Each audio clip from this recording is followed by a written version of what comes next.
Here? Good, good. Now would I get organized here? Don't be fooled by all these pages, because I usually forget them and do my own thing anyway. Well, isn't it nice to see you all? I sometimes think that all the Christian Scientists in the world must live in California, because there's always a good turnout here. I would like, first of all, to thank the First Church of Christ Scientist in Long Beach for bringing me here, for their very generous offer to bring me here and to pay my fare so that other churches are enabled to be benefited by the talk at the same time. I think it was very generous of them, and I thank them very much.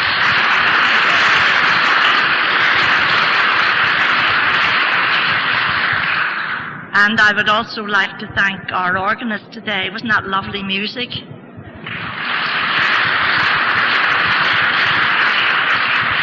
I was enjoying it so much that I could have stayed back there and not bothered to come out here.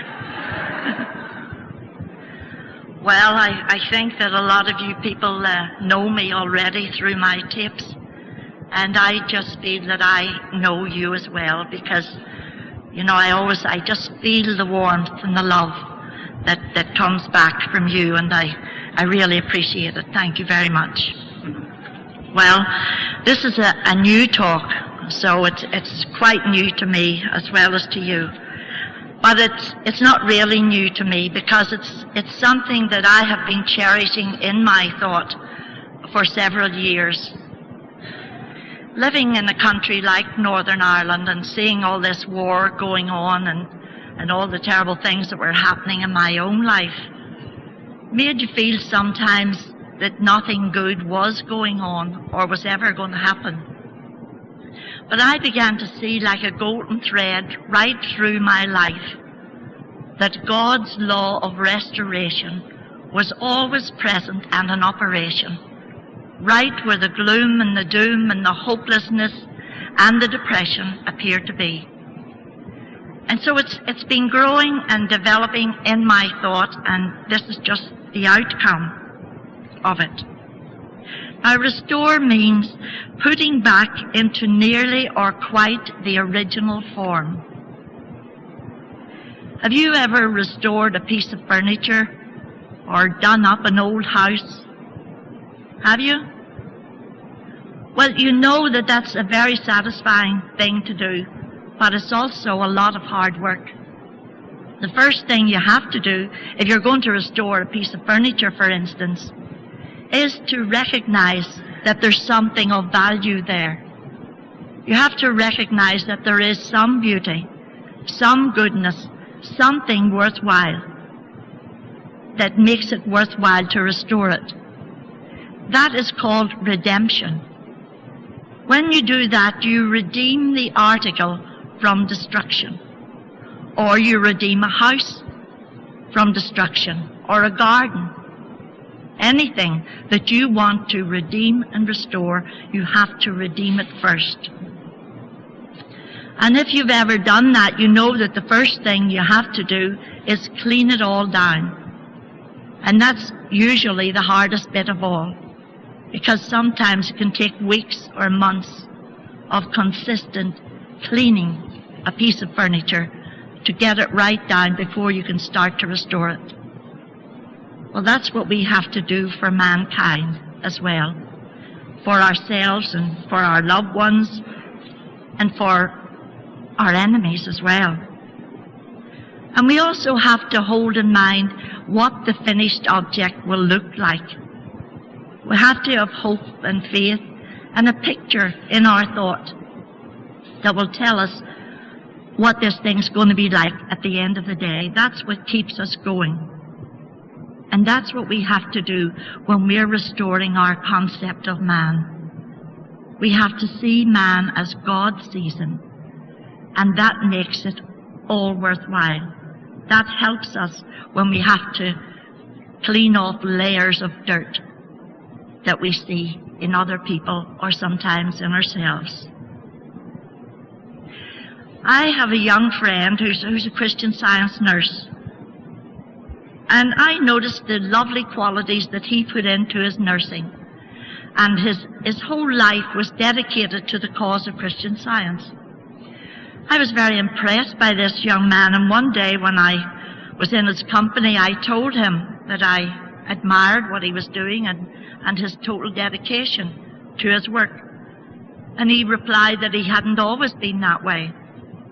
And he told me that his mother was left a widow with 3 young children to bring up.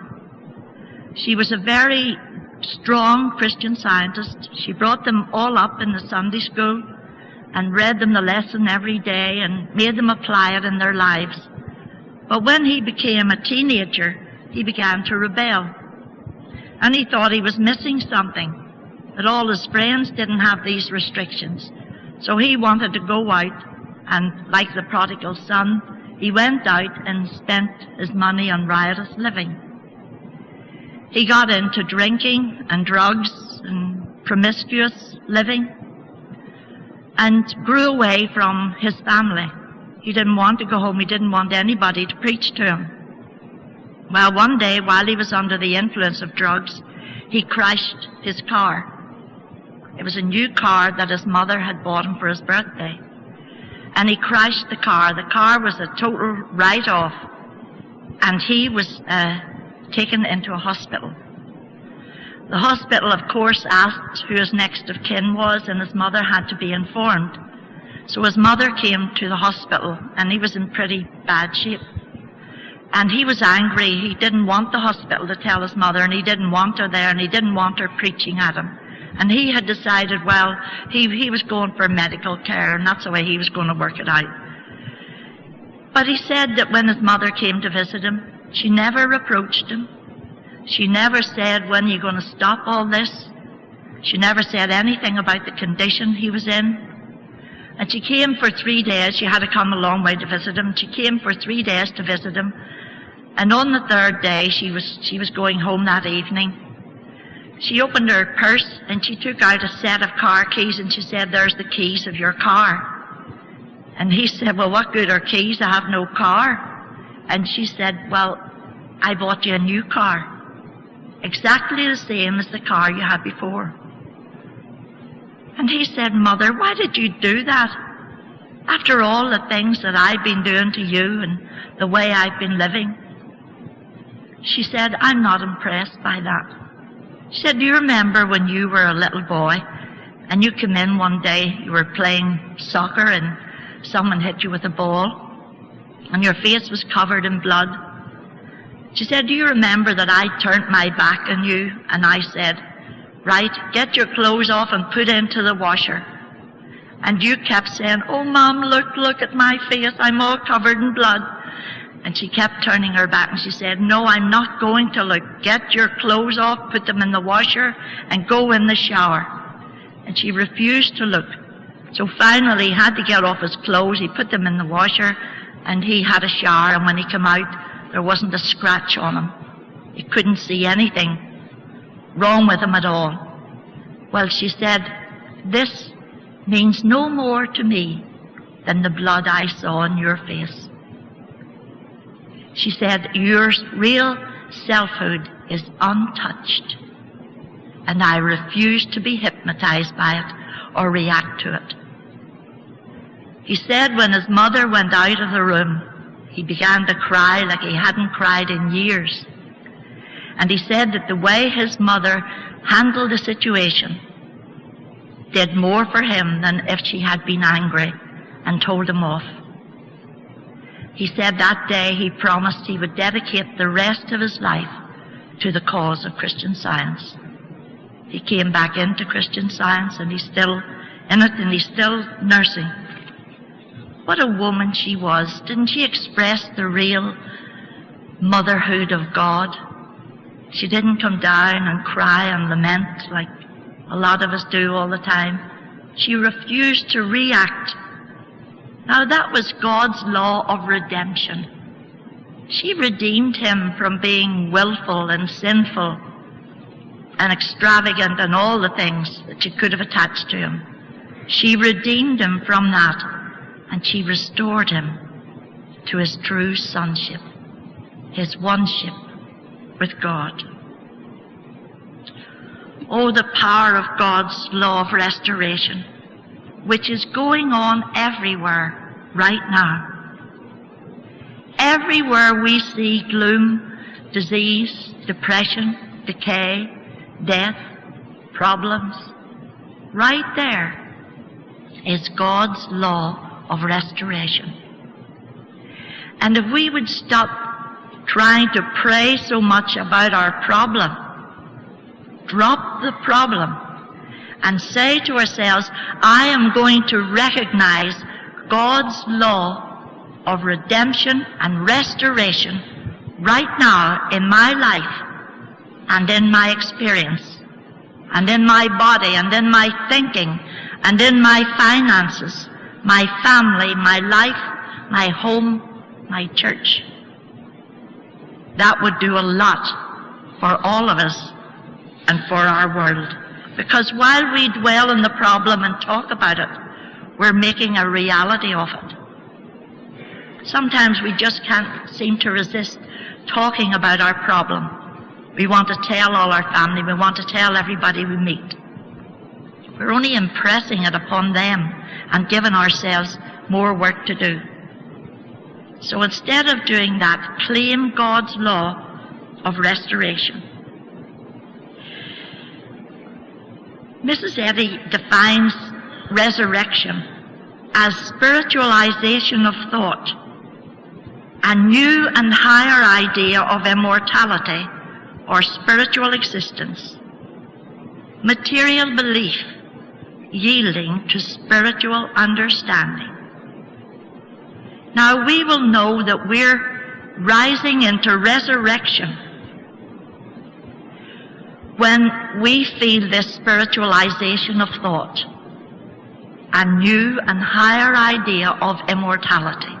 When we feel that, we'll know we're on the way to healing, because that's resurrection in our thinking, and we need that resurrection. We need to get out of crucifixion and into resurrection. I'd like to give you an illustration of how God's law of restoration works. I want to tell you how it worked in this family. Because you and I need to learn not to accept every false picture that's presented to us, no matter how aggressive it is. A couple of years ago, I had a call from a woman. I was at home and she was in America. And she told me that she thought she had a heart problem.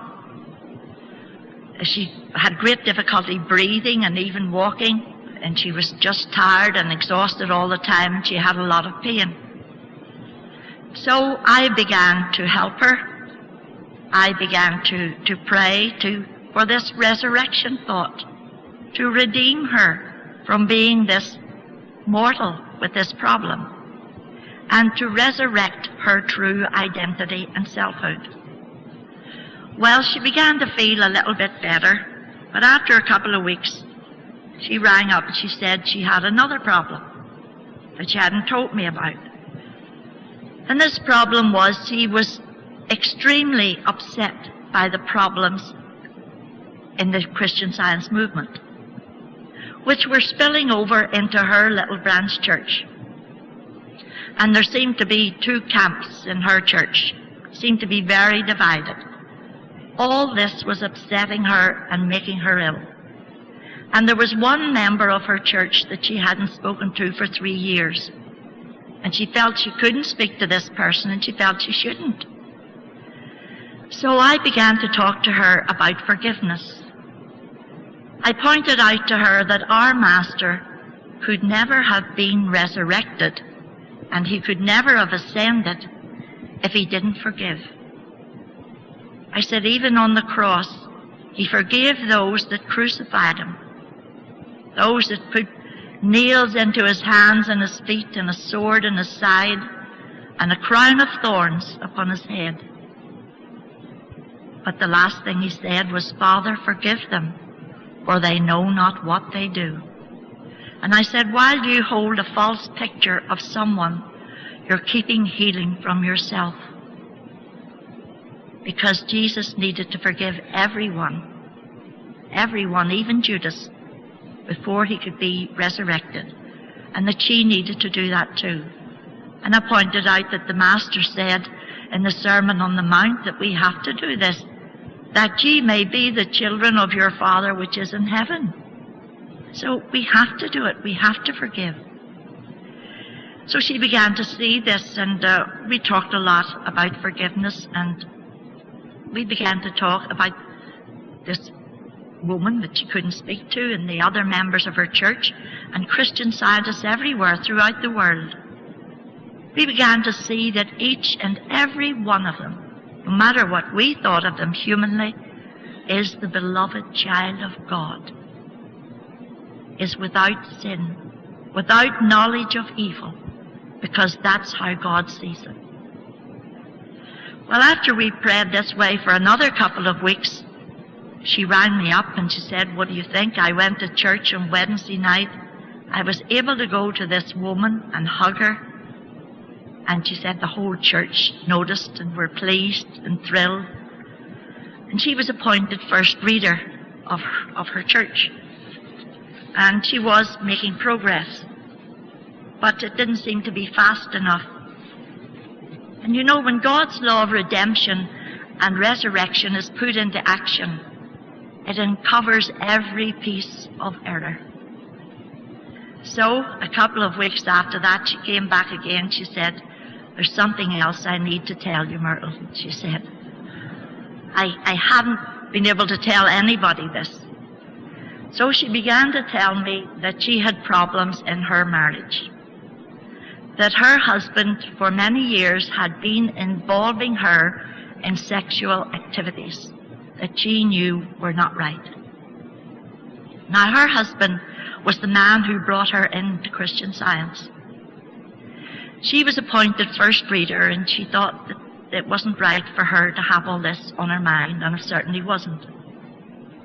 So we began to pray for her husband as well, to know that he too was the pure, the whole, the satisfied, the sinless child of God. That he was without knowledge of evil, and that these habits were nothing but world thought being portrayed onto his consciousness, onto the screen of his thinking, and he just didn't know how to handle it. And after we prayed this way for quite a while, it took quite a while, there was wonderful healing in that family. She didn't want to leave her husband. He was a good man, a good provider, a good father, and he was the person who had brought her into Christian Science. And he was so relieved that it was all out in the open, and to know that Christian Science could heal even that problem, that he prayed with us. And it was a lovely time of this whole family sharing this precious time together. How God's love did not condemn. It redeemed and it restored. It restored love and harmony, unity and respect in that family and in that church. And to this woman, she had healing in her body as well as in her life. So that's just one incident in which God's law of restoration goes to work. Mrs. Eddy said that sensualism is not bliss, it is bondage. And if we want to overcome the pains of the flesh, we must also overcome the pleasures. You see so much on television now about promiscuous living, about lesbians and gays and couples, and it seems if you're not living like that, you're not in the fashion, that there's something wrong with you. It can become so hypnotic. But you know, it doesn't matter whether it's two men or two women or a man or a woman. The real problem is that these people are being dictated to by their body, by a body that says, I have all these needs and I have to satisfy them. And they don't know the harm that they're doing to themselves by giving in to that. Because if they had to overcome the pain of a disease that might have come out of these experiences that they're having, they would find it much more difficult to do that. But I think our young people today in this age are being tempted like no age ever before. It's so difficult for them to take a stand that I really feel that we need to be praying for them. We need to be sitting in our home summits, embracing the young people of the world, and knowing that their purity and innocence cannot be lost nor taken from them, that they reflect the one infinite mind, and they have the intelligence, the wisdom, and the willingness to do the right thing.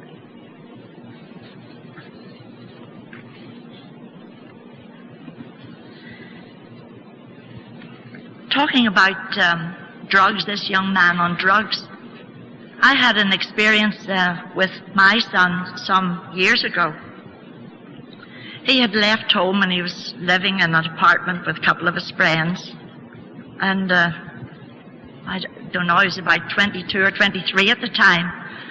And one night, late on a Saturday night, I had a phone call from a man who said, I am Dr. So-and-so. Can I speak to Paul?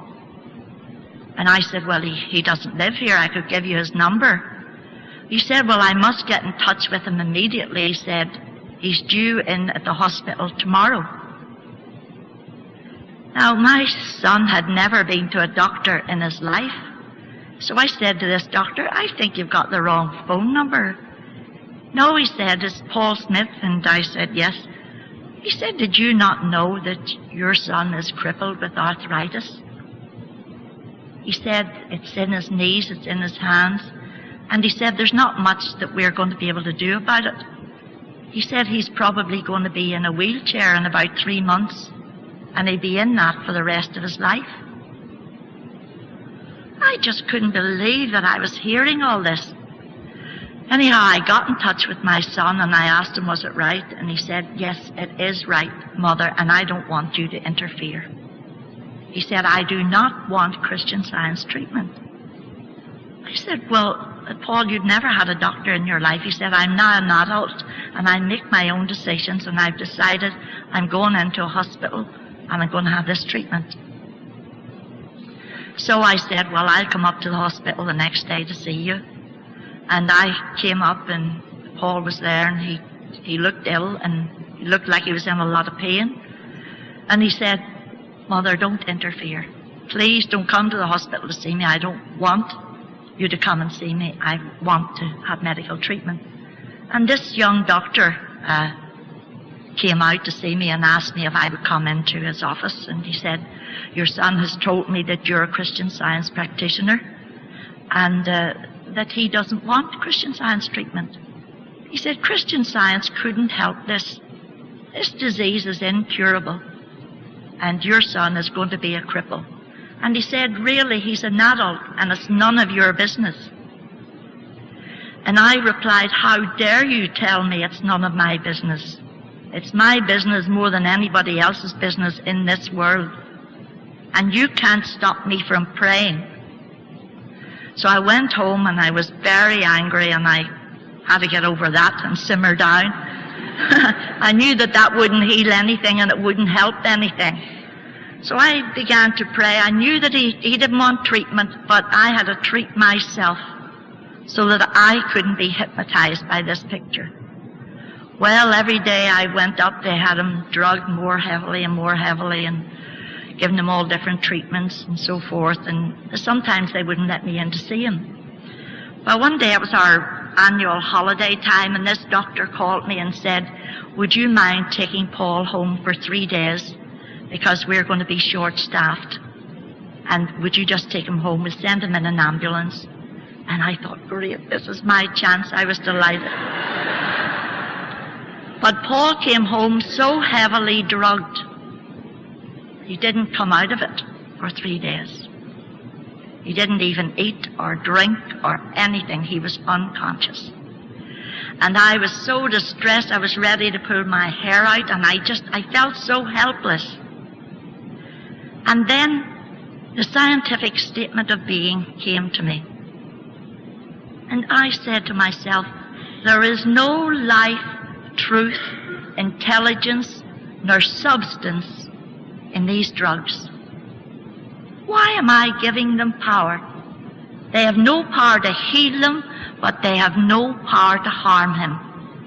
And I'm not going to give them power. I suddenly realized, why, even as Christian scientists, we give tobacco power and drink power. We say, if somebody would give up the smoking and give up the drinking, but what if someone came to you who had smoked for 50 years and the doctor said their lungs were destroyed?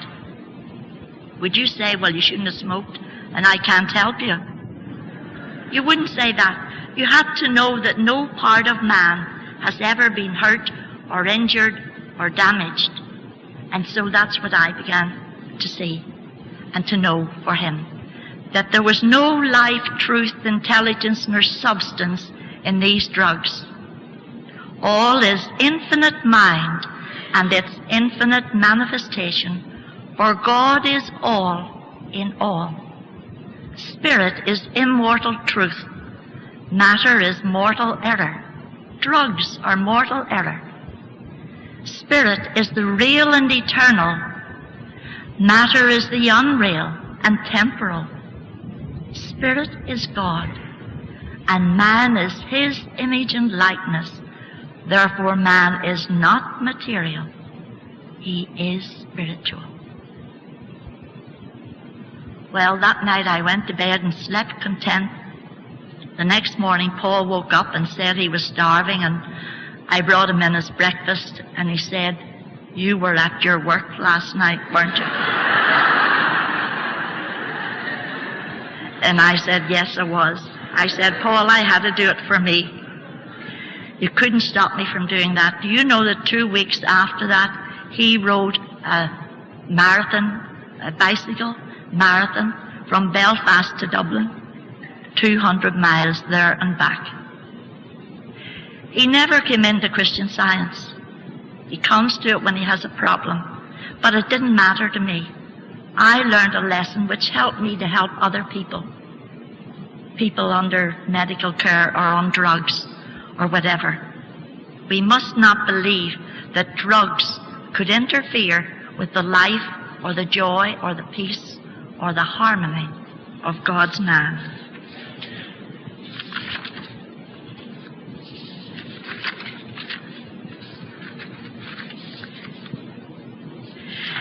You know, I remember when I wanted to be a Christian Science practitioner, I was going through terrible things in my marriage. My husband was physically abusing me. He was with women, drinking, he was keeping money from me. And there were terrible things happening in our province. And I had been able to get 4 of my children into a Christian Science school in England. And this, to me, was absolutely wonderful because they were lifted out of the situation in the country and in my home. But finances were really low in our home. My husband didn't give me much money and kept everything from me. So I had to figure out how to get these kids home from school and how to buy their uniforms and everything else. And it was very difficult. And I felt that I needed to take a job. And I got a job in a china shop in town. And after a couple of weeks there, the boss began to praise me and tell me that I was a very good saleswoman, that the customers liked me, and I got on with them very well. And he kept saying to me that one day I had a particularly good sale, and he said, "You know, you keep on like this and you'll be getting good promotion in a month or so." And at first I was very pleased. But then that night I went home and I listened to the news about all these bombs that had happened, and looked at more funerals and sad faces. And I thought, what am I doing in a china shop? Anybody could sell china, but anybody couldn't heal. And I thought, this country needs me. Even if I never have a patient, I need to be at home. I need to keep my thought above this. I need to pray for my country. Now, you've all heard me tell in all my talks many things about my husband, but I want to tell you one nice thing about him that he did for me. He did a few nice things. And that was on the day that I come home from the china shop, and I told him that I had told the boss I wasn't going back. And he looked absolutely astounded and said, well, how are you going to manage? How are you going to bring the kids home? I can't give you any money, and so forth. And he was walking past a mirror, and I caught sight of his face, and I thought he looked really burdened. And I said to myself, have I a right to put this burden onto him when he doesn't understand what it's all about? So the next day I got up. My boss had said if I changed my mind, the job was there. And the next day I got up and got dressed. And my husband said, where are you going? And we'd received our final telephone bill, which said it was going to be cut off that day, and we didn't have the money to pay it. And he said, where are you going? Why are you all dressed up? And I said, well, I'm going back to work. I think that maybe I'll just have to practice part-time. I think I need to help out in the house. And his face lit up. He looked very pleased, and I went out to get the bus, which was just across the road. And while I was waiting for the bus, he came out and he called me in. And he said, don't go to the china shop. He said, you do have something to give. I know that. And we managed somehow. Well, you know, they were the nicest words that he ever said to me. And I can't tell you how grateful I was for that. The very next day I had a letter from someone who heard that my children were at school in England, and she sent me a check to help me. And the check was the exact amount of the telephone bill. It was able to get paid. And I made my demonstration just day by day and step by step. It was never all at once. And, you know, at first I didn't have many patients either. And, you know, we're always telling you in our talks about our success stories. But we have some failures as well. And after I had decided to go into the practice full time, a young couple came to visit me, and they had a little girl aged about 4, and they just had another little baby boy. They were not Christian Scientists. A friend had told them about me, and this little baby was born with water on the brain, and it had a big, big head. And the parents asked me if Christian Science could help. And so I began to pray for this little baby. And the baby began to respond and recover, and I was very pleased. And then one night someone asked me to go out to the theatre. And I decided that I'd been in for weeks doing my practice and I hadn't got out any place. Decided I would like a night out. When I came back home from the theatre, the young mother called. The baby had died. Well, I condemned myself. I blamed myself. I cried. I thought I didn't deserve to be in the practice of Christian Science, and who did I think I was, and that I should give it up. And I was so distraught. And the next morning, this young couple came to see me, and they brought me a present. And their faces were absolutely radiant. And they said, we want to thank you because we don't feel like we lost our child. We don't feel any sense of death. We can't believe it. And so they thought that that was their healing, and it didn't satisfy me.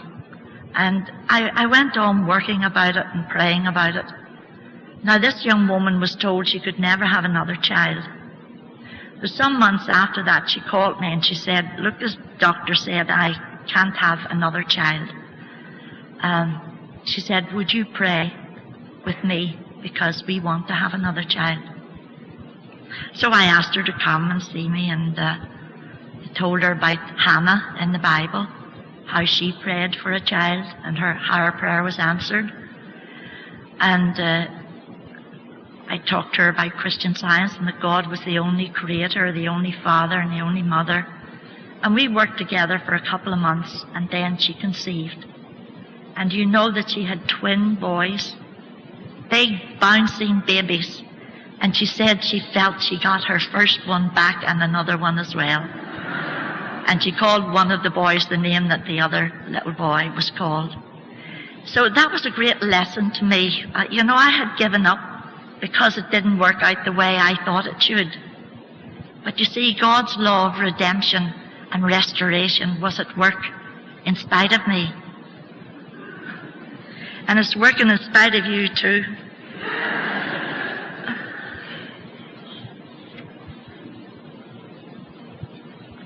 There was one Bible verse that helped me through all those years, and is still my favorite.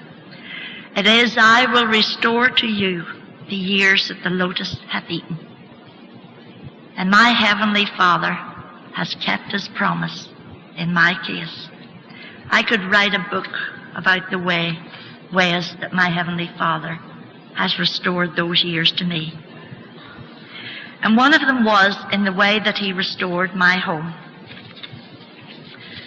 When my husband and I sold our family home, and we were each given a half of what was left after we paid our mortgage, and I took out a mortgage on another house, which you heard me talking about in my other previous lectures.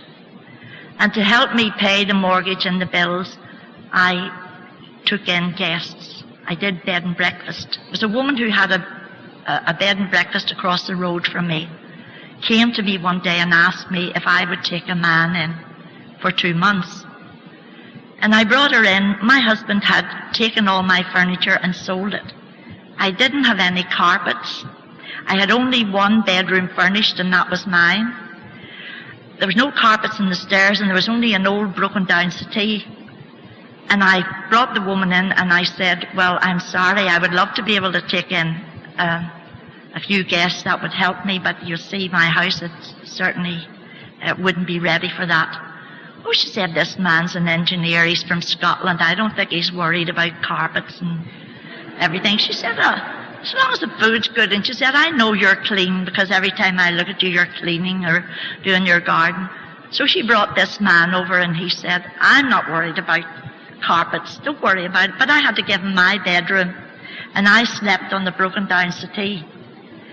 And then when he paid me for a month's pay, I went to the auction and I bought some pieces of furniture and an old carpet, and I painted the room, and I said, now I'll put him in there tonight and I'll get into my own bed. And he came home from work with another man. And this went on until I had four guests staying in the house. And they had evening meal and breakfast. And you know, they were like big sons to me. They would fix the radiators and do things. And soon I had the whole house furnished. And then after a while, the house next door, there were 2 semi-detached houses. The house next door went up for sale. And my lodger said, why don't you buy the house next door? And I said, I can hardly pay for this one. But I decided to rent it. I asked the woman if she'd rent it to me for a year to see if it was feasible. And I did that. And soon I was able to put the guests in that side of the house, and my side was for me and my families. And I really physically worked very hard as well as doing my practice. And I told Boston I was doing this in case it was something wrong. But it seemed to be all right. So I worked really hard at that house. And then I went away lecturing. And then my husband and I got divorced. And by this time, he had a very bad mental problem. And after the divorce, we had to go and see the judge about settling our finances. And the judge said, this man has a very bad mental problem. He's going to have to be institutionalized soon for the rest of his life. He had a letter from the doctor. This woman is a Christian Science practitioner and lecturer, and she has a bed and breakfast.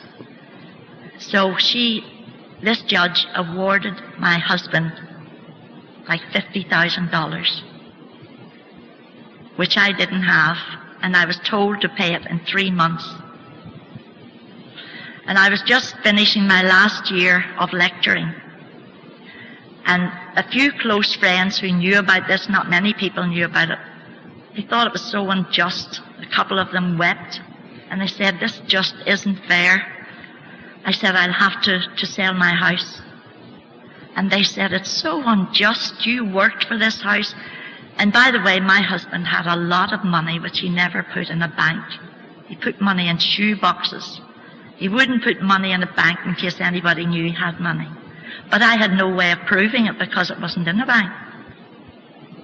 And so I had to put the house for sale, and because of the situation in Northern Ireland and where the house was, it wouldn't sell.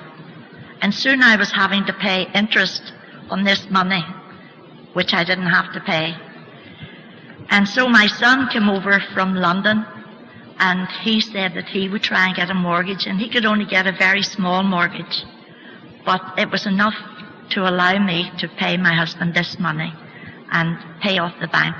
And I was left penniless and homeless at the end of my lecture tour. But you know, I had learned so much from all my experiences that I couldn't be bitter. I couldn't be resentful. And I knew that the God that had taken care of me all those years was still taking care of me. And so I rented a little house about 12 miles from Belfast. I moved in there. I was only in there a month. It was a builder who owned it, and he said that he hadn't been able to sell it. As soon as I got in there and fixed up the house and the garden, everybody wanted to buy it. And so he said, well, either you have to buy it or get out. And I mean, I have moved house so many times that my friends say they need an address book just for me. And I thought, oh my goodness, have I to move again? By this time I was feeling a bit weary. I felt I wanted to put down roots and to belong someplace. Well, a friend of mine and her husband offered to lend me the money to buy this little house. And so I lived there for 2 years, but it didn't feel right to me to be living there on borrowed money. And at the end of 2 years, I felt that really they needed their money, and I had to put this house on the market. And so I did this, and my friends were saying, well, what are you going to do? Where are you going to go? And I said, my Heavenly Father knows all about it. He has promised me He'll restore to me the years that the lotus has eaten, and I believe it. Well, I had been helping a woman in another country, and she died rather suddenly. And I didn't know that she was a wealthy woman. And after she died, her husband rang me up and said he wanted to come and visit me, and said that she had left a request that I be helped in my home situation. And he said, so I am going to buy a house that you can live in for the rest of your life. You won't have to pay rent. You have it for as long as you want it. It was still his house, but I was allowed to live in it. So he and I both went out house hunting. And we saw one house which was very nice, and it was beside a loch, and it had a beautiful view. And we were going ahead with that house, and on the day that I was to go and sign for it, it suddenly came to me that it wasn't right, that it was too far away from people, it was too far away from airports, and I was doing it just because I wanted somewhere beautiful, and that motive wasn't right.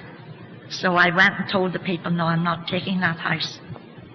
And this man was coming over that day to see me and to sign for the house. He was amazed that I didn't take it, and on the same day, my son, who was living in my old home, called me up and said that he and his wife were going to live in Canada, and he was going to sell the house. So my friend immediately said, oh, I would love to see where you live. Can we go and see your house? And all the way there, I kept saying to him, I'm not going back to this house, you know. I'm not going back to this house. It needs too much doing to it.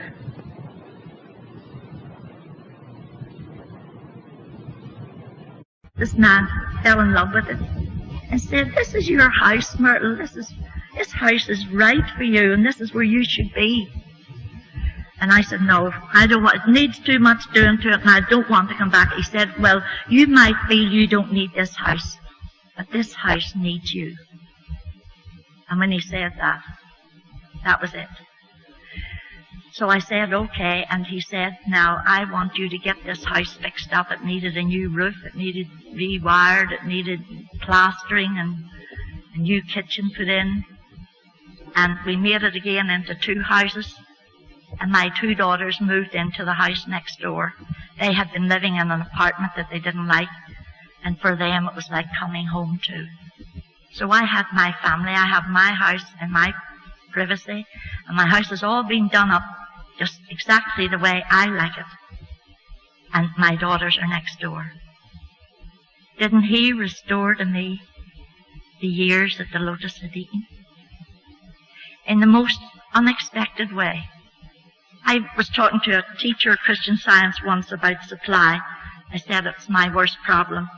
And he said, "Well, you have to look for it in the fish's mouth."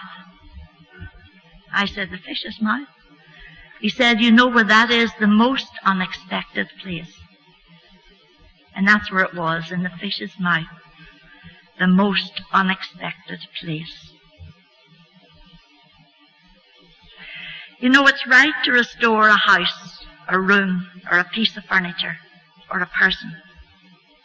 Because any time we do that, any time we restore order from disorder, we're putting God's law of redemption and restoration into action. Mrs. Eddy said, order is heaven's first law. So we want to live in heaven, and we do. And heaven is the consciousness of God's love and beauty. Then we have to express order in our lives. And if we say to ourselves, "But I'm the most disorderly person," you're denying your true Christ-like selfhood. God never made a disorderly, untidy, lazy, apathetic person. You're denying your own sonship, so you have to restore that.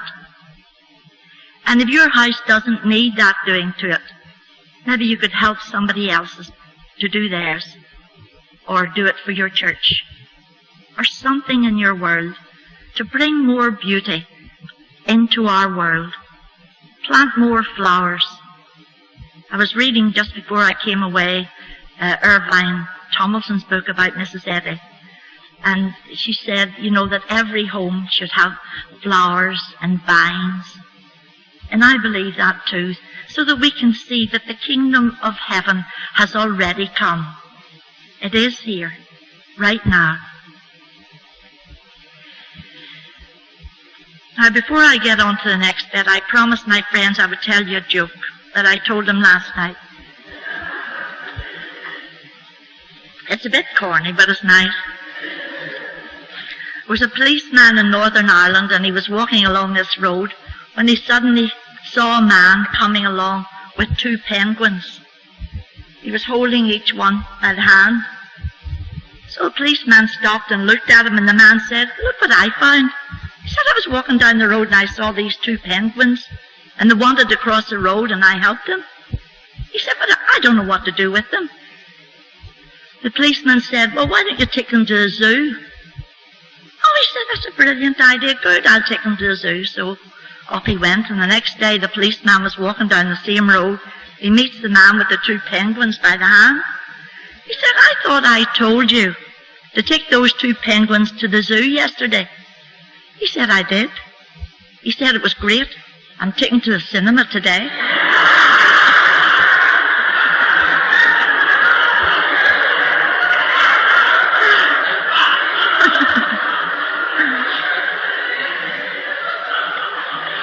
Well, I told you it was corny, didn't I?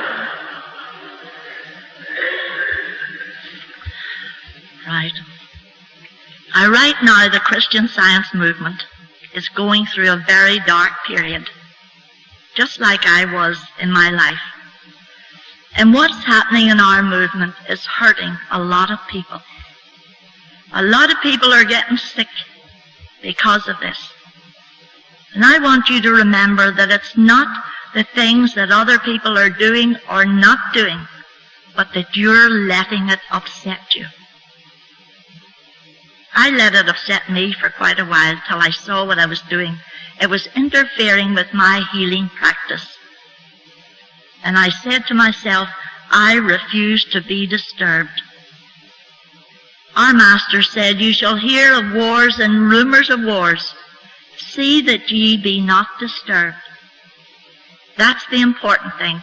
Don't let it get to you, because you're fighting error's battle for it if you do that.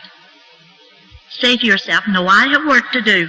I have healing work to do, and I'm going to get on with it. I'm not going to let myself be disturbed in any way by this. God's law of redemption and restoration is present and in operation in the Christian Science movement. Right where all this unhappiness appears to be going on, right there is God's law of redemption and restoration. And remember that there's no condemnation in God's law. So let there be no condemnation for anybody, because it will only hurt us. Has God lost his own power to care for his own? Aren't we believing that individuals are responsible for the welfare of our church? It's God's church. God is responsible.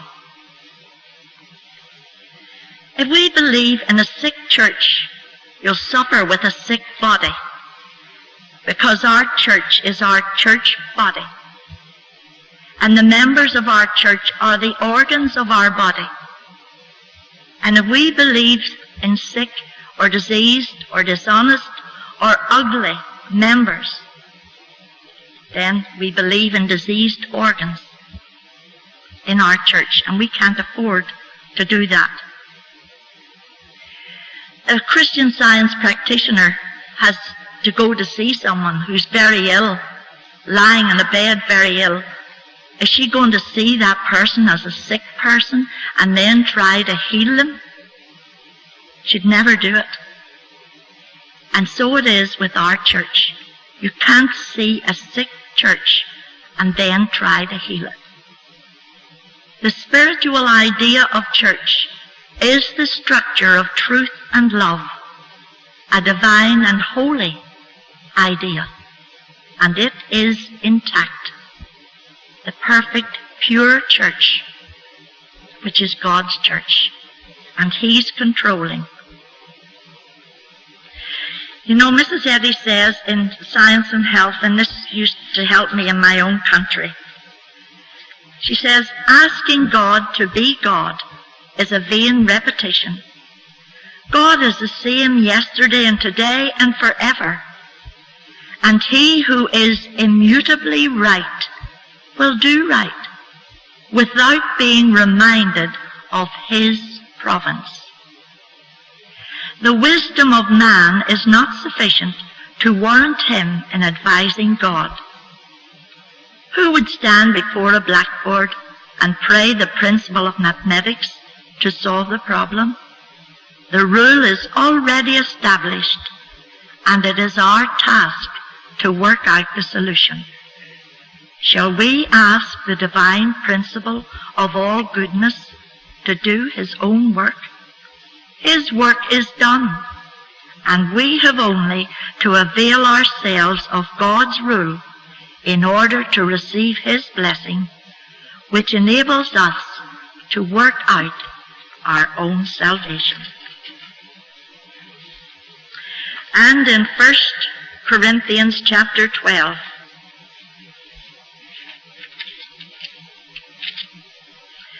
it says, and if they were all one member, where were the body?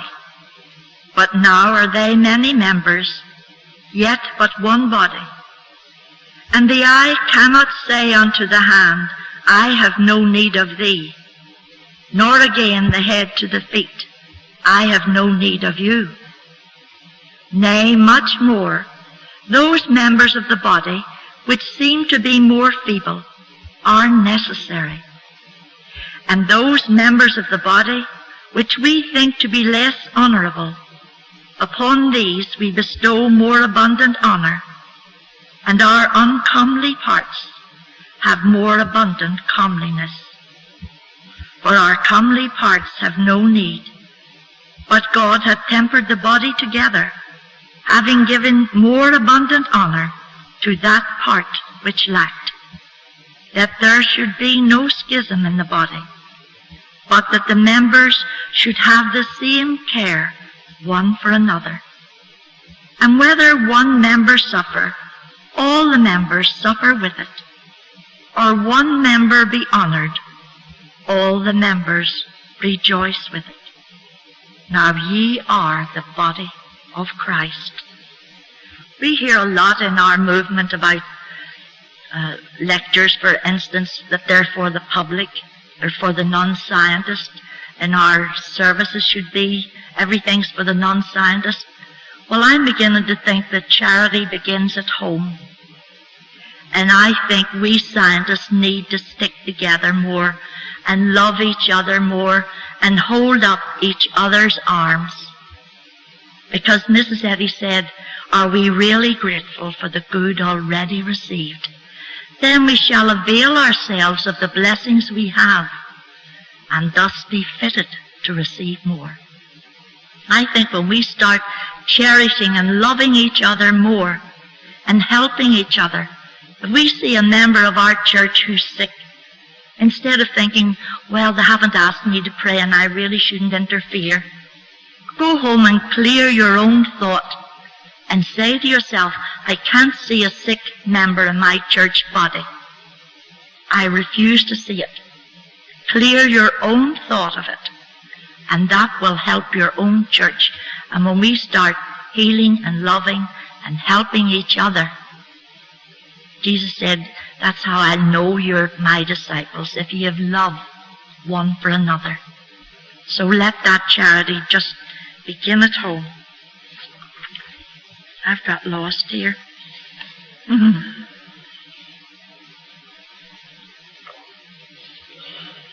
Have you ever stopped to think how discouraging it was for Jesus' church when he was crucified? When his disciples went there and they watched this man who had walked on the waves and healed every known disease, who had fed the multitudes, who had raised people from the dead, and they watched him being crucified and mocked. Can you imagine what that must have been like for them? They must have felt that they couldn't go back to face people. How could they tell anybody again about this wonderful man? Where was his God? Had his God let him down? They decided, they'd have to go back to fishing. There was nothing left for them. But then Jesus rose. What an experience that must have been, to see him rise again and come and talk to them. They must never have feared death again, or believed in death again, or doubted, and they went out and they healed and they preached. Well, our movement has been going through this crucifixion. And mortal mind is mocking and saying, well, there's not much healing going on in Christian Science, and they're not getting on with each other, and they've no money, and all sorts of things.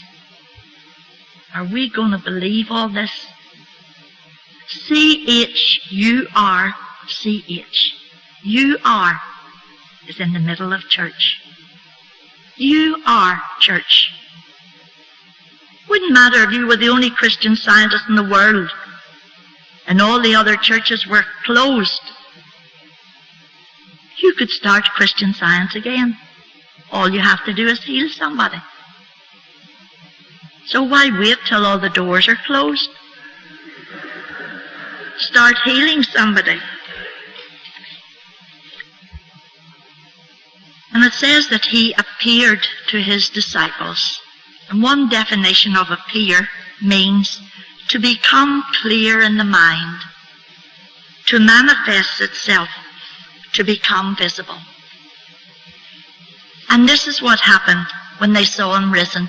It became clear in their mind that he really was no ordinary man, that he was the Christ, and that death couldn't finish him off. We need that clear in our mind, that we are the same Christ. What was true for him was true for all, and that's what he was telling us. So we have to resurrect our true Christ-like identity and the identity of everybody else's. That same hatred that tried to crucify our beloved Master is trying to crucify the Christ in Christian Science right now. And we must not fall for it. Because the power that filled the garment's hem is evermore the same. One day when I was feeling a bit down about the things in our movement, I had this little calendar on my desk, and I pulled out the page, and then I read it. And there's a Bible verse that says, "Is my hand shortened at all that it cannot redeem? Or have I no power to deliver?" America's famous Negro leader, Frederick Douglass, once delivered a speech in Boston when the situation of Negroes was particularly grim. He described their situation in these words: "We cannot return to Africa. That would never solve our problem. We cannot go to Canada. The climate does not suit us.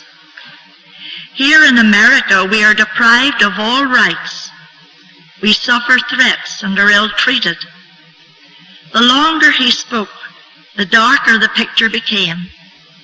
His audience was moved, and when he finally sat down, a deathly silence reigned.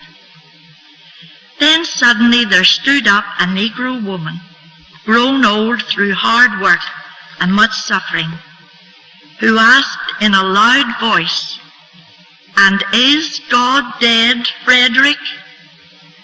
A murmur ran through the hall. It was as if suddenly many lamps had lit up, and the dark picture Douglass had painted had vanished. Through this simple woman, the attention of all present focused on the power of Almighty God, who can change every situation according to His will. We know that within a short time the Negro population was granted human rights and freedom by means of special laws.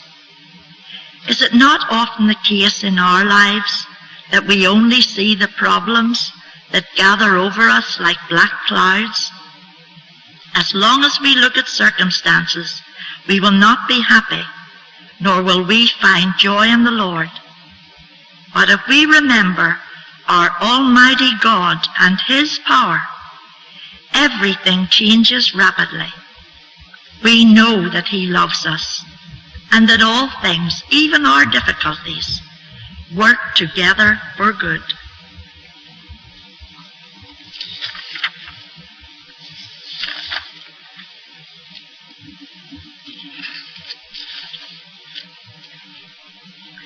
Mary Baker Eddy was, and I'm sure she still is, a faithful disciple of our Master. She followed Him so closely that she became like Him.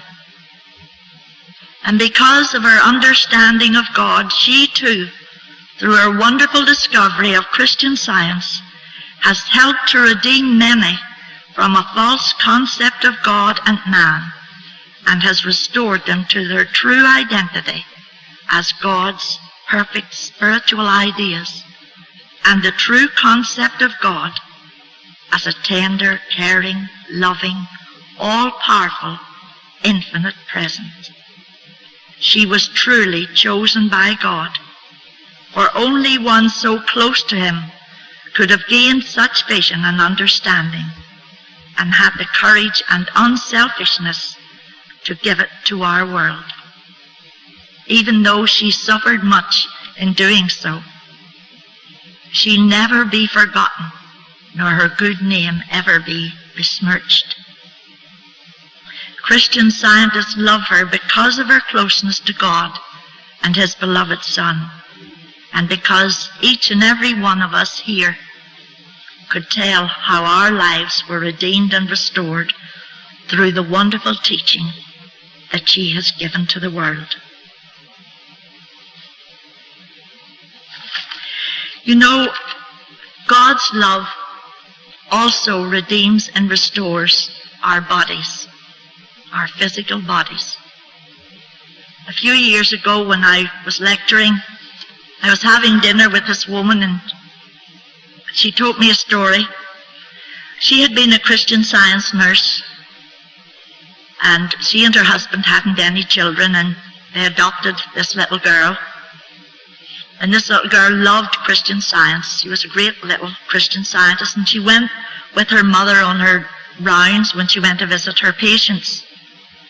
And when the child was about 10, the mother had recently become a Christian Science practitioner. I think she'd been in the practice about 2 years.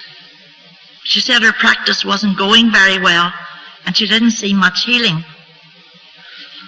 But one day she and the child were alone in the house, and they were going to have some visitors, and she needed to move a king-size bed into another bedroom.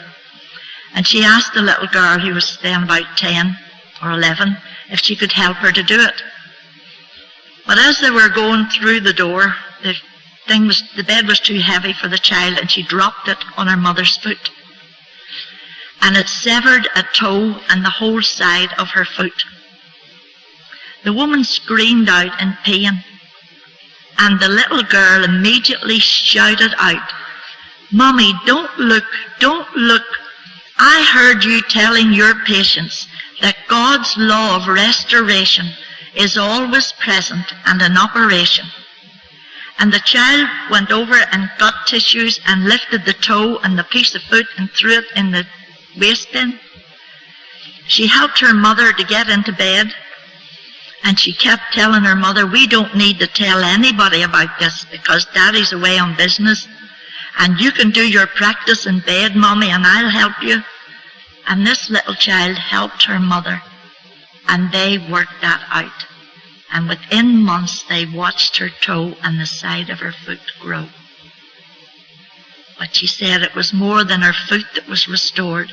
It was her absolute faith and trust in God. She said it did wonders for her practice because she began to see that with God, all things are possible. And that's as true for each and every one of you as it was for her. Right. Now to finish up with, Mrs. Eddy tells us many times how to bring God's law of redemption and restoration into operation in our lives. And nowhere does she do it better than on page 354 of Miscellaneous Writings, when she says, "A little more grace, a motive made pure, a few truths tenderly told, a heart softened, a character subdued, a life consecrated, would do what? Would restore the right action of the mental mechanism and make manifest the movement of body and soul in accord with God." Now, if everybody here went home today and wrote that out on a card, and you need to do that because this is a very hard thing to work with. You keep forgetting it. Write it out on a card, put it in your pocket or your pocketbook or whatever, and make yourself work with it, even if you only do one a day or one a week, one until you're really doing it, and then get on to the next one. I've tried this time and time again. Believe me, it's hard. Right. Now here's the first one. A little more grace. Now how can we express a little more grace? Well, I was thinking about this when my kids were young, and I was saying, well, like, what does that mean, a little more grace? How do you be more graceful? And then one morning I was calling them all to get up for school. Are you lot up? And I thought, a little more grace. That is not the way to do it. So I began to see that you could apply it in the most simple ways. A little more grace. The way I was doing it certainly wasn't grateful. And I really tried hard to be more graceful. In everything that I spoke and in everything that I thought. Because sometimes our thoughts are not very graceful towards other people. I saw I needed the grace to stop gossiping, criticizing, the grace to terminate long telephone conversations, the grace to remain silent when it wasn't necessary to speak at all. It made a great difference, but believe me, I'm still having to work at it. It takes a long time. But that's the only way to get rid of our bad habits. To be graceful is to be full of grace. Wouldn't we all love to be full of grace? Do we even say grace at the table? How often do we forget to do even that? That's another way to do it. Think grace, speak grace, and be grace in action. Number 2 is a motive made pure. What, for instance, is your motive for having Christian Science treatment? Is it for physical healing, a new job, a partner, or more money? Well, that's why our treatment doesn't work. We haven't purified our motive. Our motive must always be to understand God better, and always to identify ourselves and others correctly. Identify the structure of truth and love properly. For instance, how are you going to structure the next sentence? The next conversation you have? That's church in action. How are you going to structure your next conversation?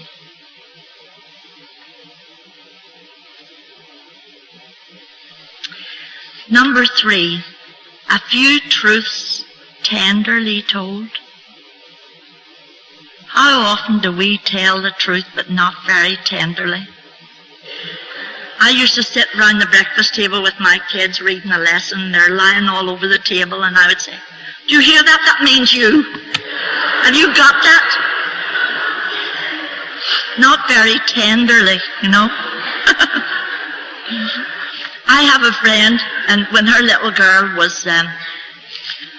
was nearly 3, she was being very naughty one day, and my friend was very busy, and she was getting a bit fed up, and she said to her, Cheryl, you are not a naughty little girl. You're God's happy child. And you're happy, and you're free. And Cheryl looked up at her and she said, I'm not free, I'm 2.5.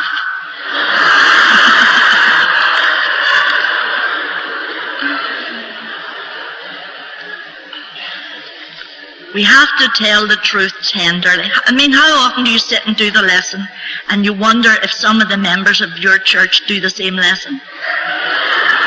You wonder, are they getting the message? Well, that's not tenderly told. And sometimes we use the truths of Christian Science and the Bible to make a point to get at somebody. And that will never bless us or our brother man. Our Master said, love one another as I have loved you. Tenderness helps us to bring love into action. And Mrs. Eddy says, tenderness accompanies all the might of spirit. Do you remember an old song called Try a Little Tenderness? And I hope all you guys are listening to this now. She may be weary, Women do get weary wearing the same shabby dress. So if she's weary, try a little tenderness. But women need to do that too sometimes, you know. I heard a lecture in Northern Ireland once, and the lecturer told us a story about a man who'd been a businessman all his life, and then he retired, and then he became ill with arthritis. And it got worse and worse. He could hardly walk, and his wife kept telling him to go to a practitioner, and he said, "No, I don't need a practitioner, I'll work it out for myself." But he was getting worse, till he was going up the stairs on his behind. And his wife said to him, "Well, listen, either you go to a practitioner or you get a doctor, but you do something." So he went to the practitioner, and the practitioner said to him, "I want you to study the definition of oil." And the first word was gentleness. She said to him, "Would you call yourself a gentleman?" He said, "Of course." He said, "I've been a businessman all my life." She said, "I didn't ask you, were you a businessman? I asked you, are you a gentleman? Are you gentle?" Oh, he said, "I'll have to go home and think about that one." So he went home, and it took him weeks to think about it. But he began to realize that he wasn't gentle. He wasn't gentle with his own wife.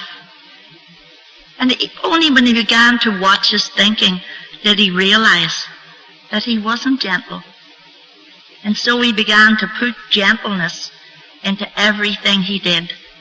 So gentleness and tenderness is like oil. It oils the works.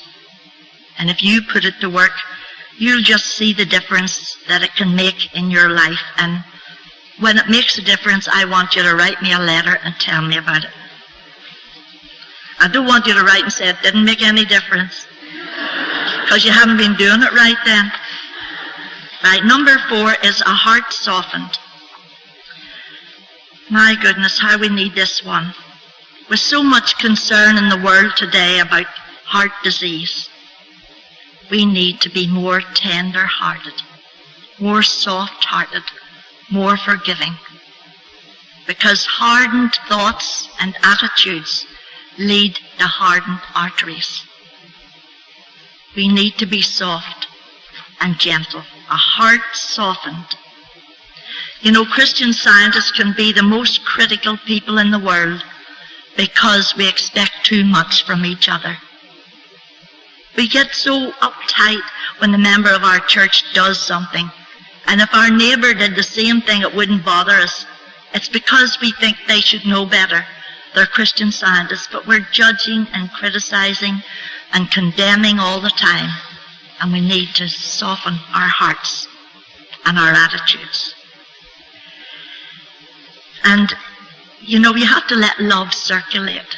If we want good circulation, we have to let love circulate. Instead of letting stubbornness and pride keeping us from loving. If we're not loving, we're not living. Because love alone is life. Only when you're loving are you really living. And you're only loving when you see everybody as a child of God. A character subdued. Now, what does that mean? Well, how often do we apologize for our human character? We say, "I can't help it. That's the way I am. I'm lazy, untidy, weak, nervous, shy, or even loud and funny." That's your human character getting in the way of your true sonship. Don't let it do that to you. Once we subdue this human character, one characteristic I had to overcome was being too outspoken. From a child, I was like that. You know, I was always arguing about religion in the church I went to. I'd argue with the ministers, and I prided myself on that.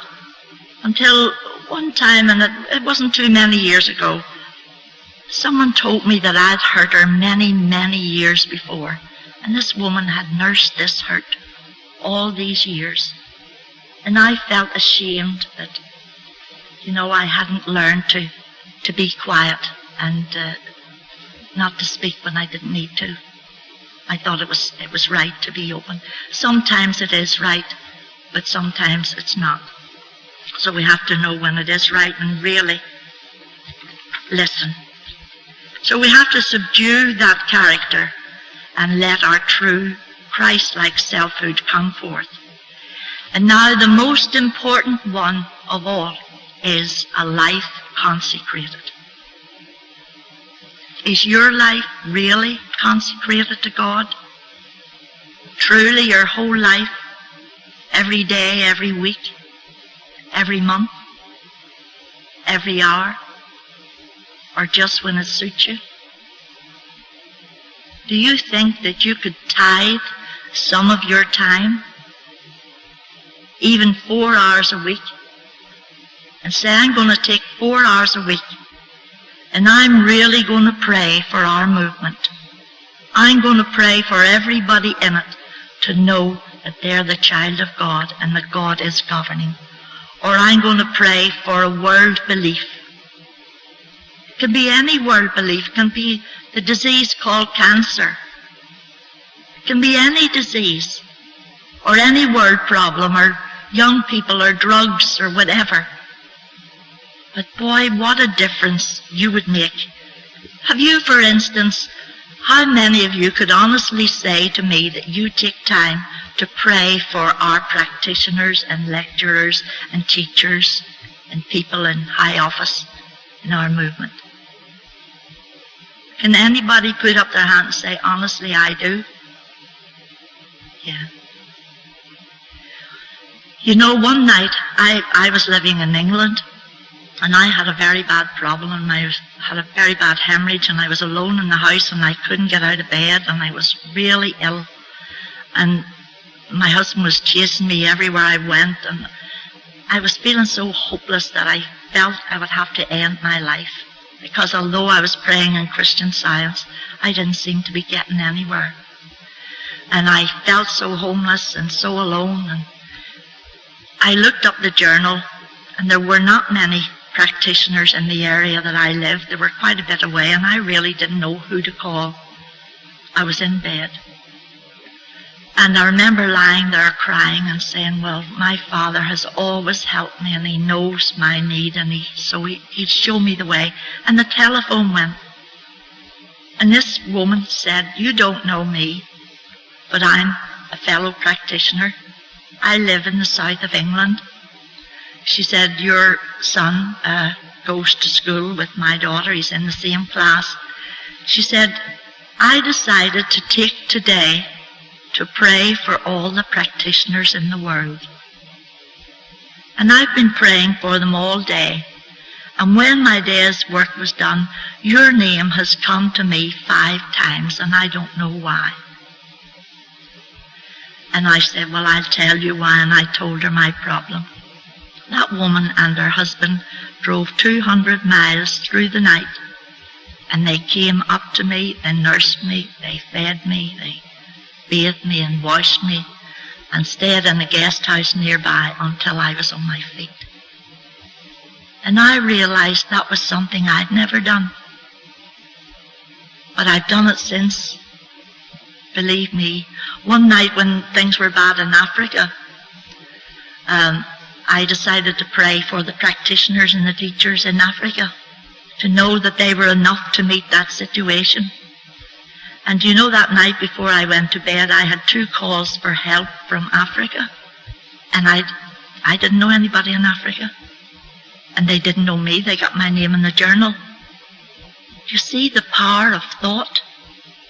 Now, each of us is an absolute powerhouse. If we were sitting doing that, be like beacon lights of truth going out and blessing our world. You don't have to leave it all to the practitioners. We're all practitioners, and all you have to do is practice. Or you can pray for your government. Instead of, like we all do, knock the government. Start praying for them. And know who is governing. And that they're his children too. And they all reflect the one mind. So they do have this intelligence. And what a difference this would make to the cause of Christian Science if everybody here declared every day, Christian Science is the truth, and Christian Science heals, quickly, effectively, and permanently. And I know that it heals, and every child of God everywhere knows that it heals. What a difference that would make if you would do that instead of saying, there's no healing going on, it's not like it used to be. You're malpracticing on yourselves and on your practitioners. Claim that every truth being declared or even read anywhere in the world at this moment must bear fruit and bring God's law of restoration into action. This sort of dedication by everyone here today would certainly restore the right action of the mental mechanism and make manifest the movement of body, church body, and soul in accord with God. And this work wouldn't just restore our movement to God's true purpose for it, but it would change the life of each person here today. Your life would be completely changed. It would never be the same if you just put these 6 requirements to work constantly and consistently in our lives. Now, we've thought and talked a lot today about God's law of restoration. And I know that this law of restoration is present and in operation in your minds, in your bodies, in your lives, in your church, right here and right now. Just like it is in the trees that seem dead in the winter, but all of life is there. That law of restoration is present and in operation in your body, your minds, your life, your church, your community, your world. And I accept this truth fully for each and every person here today. I know that you're all God's beloved children, that He created you perfect, whole, pure, intelligent, satisfied, peaceful, joyful, healthy, eternal, ageless, timeless, deathless, completely spiritual. That's the way you are, the way you always were, and the way you always will be. This truth redeems and restores.